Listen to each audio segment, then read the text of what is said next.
सब वैसे ही कार्य होता है, कार्य में कोई अंतर नहीं होता है। कोई भी जितने भी महापुरुष हुए हैं, व्यवहार में त्रुटि नहीं होती भक्तों के द्वारा। वैसे ही वो माता को माता मान करके व्यवहार करेगा, पिता को पिता मान के व्यवहार करेगा, पत्नी को पत्नी जैसा व्यवहार करेगा, पुत्र के साथ पुत्र जैसा व्यवहार करेगा, पर उसका राग कहीं नहीं है। जैसे गोपीजन, इनसे बड़ा तो कोई भक्त हुआ नहीं। जो यथा ब्रज गोपिका नाम देवर्षि नारद जी कहते हैं, उनके पति भी थे, पुत्र भी थे, घर के सारे कार्य करती थी, लेकिन मुरारी पादार्पित चित्तवृत्ति, एक-एक वृत्ति सच्चिदानंद प्रभु श्री कृष्ण में लगी थी। वो जिधर देखती उनको अपना श्याम सुंदर नजर आता था। ऐसी स्थिति तो बड़े महापुरुषों की होती है। लेकिन कार्य क्या थे? गृह को लीपना, धान कूटना, बच्चों का पालन-पोषण, पति की सेवा, गौ सेवा, पूरे घर के कार्य करते थे और उनको प्रणाम उद्धव जैसे ज्ञानी, श्री सुखदेव जी जैसे परमहंस उनकी लीला का गायन कर रहे हैं। अलग-अलग स्थितियाँ हैं, अलग-अलग कोटि है। किस उपासना से चला है, तो उसकी स्थिति में क्या स्वरूप आएगा, अलग-अलग है। अब जैसे भक्ति मार्ग से चला है, तो जितना बड़ा चाहे हो जाए, वो दैन्य रहेगा। अब ज्ञान मार्ग से चला है, तो अपने सिवा कोई है नहीं, किसको प्रणाम करे, किसको नमस्कार करे, किससे करुणा करे, किससे मैत्री करे, अपने सिवा कोई है ही नहीं। अब दोनों अपनी-अपनी जगह ठीक है।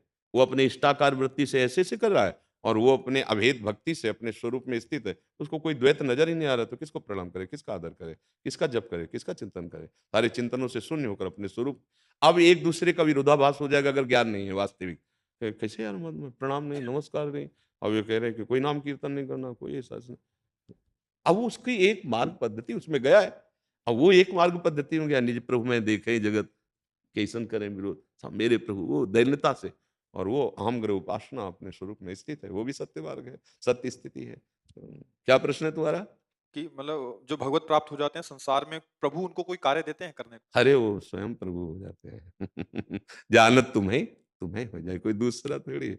चाहे ऐसे घूम के आओ चाहे ऐसे घूम के आओ जिसको भगवत प्राप्ति हो जाती है ना तो गोस्वामी तुलसीदास जी ने कहा है सोई जाने जेहु देहु जनाई और जानत तुम्हें तुम्हें हो जाए।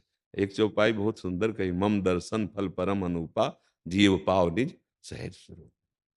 वो भगवत स्वरूप ही है, अंतर नहीं है। अंतर मिटाने के लिए मानी संख्या से सवाल हल किया जा रहा है। माना गुरुदेव भगवान, माना प्रभु और जब मान्यता के बाद पूरा सवाल हल होगा, तो जिसकी खोज कर रहे थे, वो कोई और ले ये थोड़ा ऊँची बात है मतलब इसीलिए उसको भेद करके वर्णन किया जाता है कि कोई विरला ही उस स्थिति को समझ पाता है। वो ब्रह्मविद् ब्रह्मैव भवति, तस्मित् तज्जने भेदाभावात्। वो शुरुआत होती जैसे गुरु शिष्य, आराधना हुई और जब आराधना से मल मिटा, तो जो गुरु वही शिष्य, अभेद स्थिति।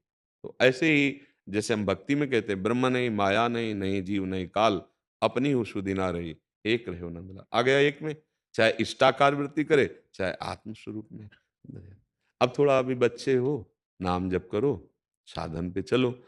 अब जैसे हम कक्षा 1 में पढ़ते हैं और डिग्री की बात पूछें, तो बस केवल हाँ ही हाँ करते रहे क्योंकि डिग्री की समझ कैसे आएगी?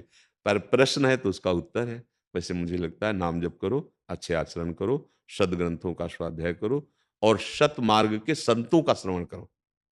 अगर सतमार्ग का संत नहीं तो भ्रमित कर देगा। जिसके श्रवण मात्र से संशयों का नाश होने लगे, हृदय में शीतलता होने लगे, दोषों का नाश होने लगे, उसी को सतमार्ग के वचन कहते हैं, उसी को सतमार्ग कहते हैं। वो कहीं से भी हो सकते हैं। सवै संत गुरुदेव हैं, व्यास या प्रतीत, घड़े 1 लाख हो सकते हैं, पर सूर्य का प्रतिबिंब एक ही है। सूर्य की जो पड़ रहे वो एक ही है। ऐसे भगवान कहो, परमात्मा कहो, ब्रह्म कहो, व्याप्त तत्व है। वो किसी सीमा में नहीं है, वो असीम तत्व है। और वो कह के जो वर्णन किया गया, वो त्वमसि है। तत् त्वम असि। अब बहुत गूढ़ विषय है, ये तो आगे चलने पर पता चलेगा। तुम नाम जप करो, ठीक है?